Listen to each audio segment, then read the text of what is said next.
Do you remember a few weeks ago the video I posted about pretty privilege? If you haven't checked it out already, I'm going to link it in the description box down below, but go and check it out before watching this video. Well, in this video, I'm going to be giving you a little update and an accidental social experiment because you know me, I love collecting evidence, but on this occasion, it actually just collected itself. Hey people, welcome back to another video. For those of you who are new or old around here, a very warm welcome back and thank you for joining on this video. So a few weeks back, I did a video on is it pretty privilege or pretty punishment? And in that video, I went into some description about a lot of the time haters are people who watch your social media like a hawk, but they will never like, comment, interact, subscribe, share. Either way, they will never ever support you. So basically kind of like a silent hater, if you will. I think it was like early June.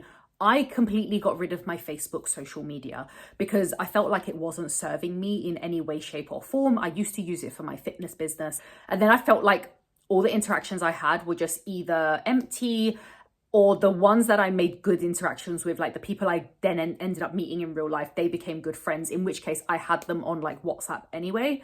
So I thought to myself, well, this is just becoming an energy drain for me. I'm just going to get rid of it. I put a post out. I said, look, guys, I'm getting rid of my Facebook. This is where you can find me, because I was getting so pissed off with just the same old regurgitated shit. So I thought I'm going to get rid of it. I deleted my whole account. Now, if you know on Facebook, if you delete your own account, then if somebody else searches for you, they cannot find you for a trace, like nothing. So unless that person knows that you've removed your Facebook, it looks as if you've been either blocked or deleted. One of them actually reached out to me via WhatsApp and was like, oh my God, have you blocked me on Facebook because I can't find you? And I thought to myself, that's really funny because this is someone who very rarely used to interact or share my content, support my business when I had it. And I thought to myself, well, she was kind of like just a silent observer. She wasn't really supportive, but she wasn't really a hater either. She was just that fence sitter. And if there's anyone I hate more than anything, it's actually more so a fence sitter than a hater, because with a hater, at least you actually know where you stand. So this person was really wishy-washy, and I really fucking hate wishy-washy people. Like, you're neither here nor there. Like, just make up your mind. So I said to her, well, no, I've removed my Facebook, like I've deactivated my whole account. I don't have it anymore. And you know what she said back to me? Not even like, hey, this person's known me for several years. Not even like, hey, how are you? Straight up just sent me a message like, have you blocked and deleted me? She was more concerned with being blocked and deleted by me than actually checking in on a friend. This is what I'm saying about being the strong friend as well. This is what I'm saying. It's a fucking curse. No one gives a shit about you until it affects them somehow. So I said, no, I've deleted my whole Facebook account. That's why you can't find me. I have not blocked or deleted anyone. Anyway, she actually responded to me and she was like, I cannot believe this. Oh, I'm so glad that you removed your Facebook instead of blocking or deleting me. This coming from someone who never really vibed with my content anyway. Like I said, she wasn't really necessarily rude, but she wasn't exactly supportive either. But she was watching everything. Like, she knew every detail. Every time I met up with her for coffee, she'd know every single detail. And I'd be like, how the fuck did she even know that? They are always secretly watching you. They might not be interacting, but best believe they are watching your content. Even if you're not connected to them, if you have an open profile on any of the social media platforms, they have an ability to check in on you. And let me tell you, no one is checking in on you and knowing your business more than a fucking hater. The funny thing is, I ran it by my husband as I was just talking to him in general about it. And he even said what I had been thinking as well. He said to me, I find it weird that she was more concerned with if you had blocked or deleted her than anything else. It was almost like that was the main focus of the conversation, is that she thought I blocked and deleted her, as opposed to, oh, maybe you're taking a break. Maybe you deactivated your account temporarily, because that's also an option on Facebook as well.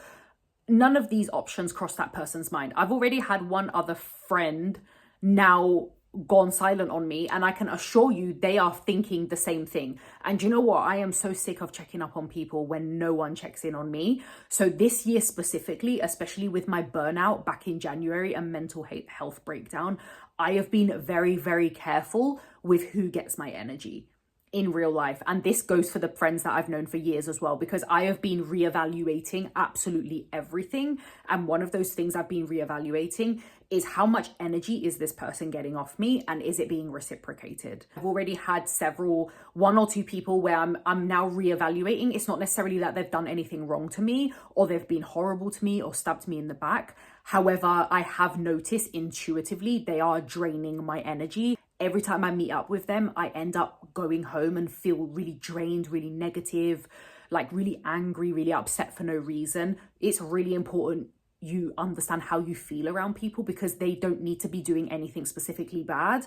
They don't even need to be talking negatively. They don't need to be bitching. They don't need to be horrible. They don't need to be saying bad things to you or about anybody else. But if you feel uncomfortable around them, or if you feel a certain way, then take that on board and understand that this is a signal that this person may not be a right energetic match for you. Now, obviously, this feels different for everybody. Do you ever have a friend or a connection where you think to yourself, why is this person wanting to hang around with me? Have you ever had that kind of connection? Like, why does this person want to hang with me? It might be someone that you don't usually vibe with, or that you don't usually connect with. And you might be thinking about their ulterior motives if that's the case. I found that this is a case recently with someone in my life. And I found that they had ulterior motives as to why they kind of wanted to be friends with me. And I just felt really off about every single interaction I started having with them. But it made me think, when I got that text message from a friend saying, have you blocked or deleted me? I thought to myself, we are only having this conversation right now because of your fragile ego. Because even my husband said, what if you did actually then block or delete that person? Like, she's obviously worried that she's done something wrong or that she's guilty of something. And this specific person, they were guilty of never reaching out to me, because they started the conversation with, oh my God, we haven't had coffee for like 6 months. I can't believe we haven't seen each other since XYZ date. And I thought to myself, yeah, that's because I'm always the one initiating our meetups. It's never you. And you only ever message me when things are breaking down in your life. But when they're breaking down in my life, you're suddenly really fucking silent. I don't have time for that shit. You know, at this point, I'm not even angry. I'm just disappointed. Like, I'm just disappointed that this is people who have known me for many years. It's not someone who's just met me online or is just judging me through the camera. This is people who actually know me in real life. They've met me in real life. We've sat and we've spoken in real life. And yet those people have this idea that I'm out to get them. And this is just another thing, like, I just wanted to piggyback off that video that just made me think they're always assuming the worst of you. All the time. It's always the worst of you. It's never, oh, maybe she's just taking a break because of her mental health, which is basically what I did back in January on YouTube. Or maybe not even, oh, is everything okay? This person didn't even start the message with, is everything okay? They went straight to, have you removed me? All about them, just all the time, just showing themselves up all the fucking time. Whatever you need to do, guys, please protect your energy. I hate repeating myself sometimes, but it's true. I need to remind myself sometimes when I get too enthusiastic, or when I get really excited about some new plans or a new holiday or a new idea that I've had for something. I just have to rein it in. I'm like, hold back. Not everyone's happy for you. Not everyone's in your corner, unfortunately. As much as we want to see the good in people, and I do, I can't do that anymore because it's left me in dire straits. So anyway, thank you so much for listening to this, guys. Thank you so much for joining me on this journey. If you haven't already, make sure you click that subscribe button and give this video a massive thumbs up, and I will see you guys in the next video.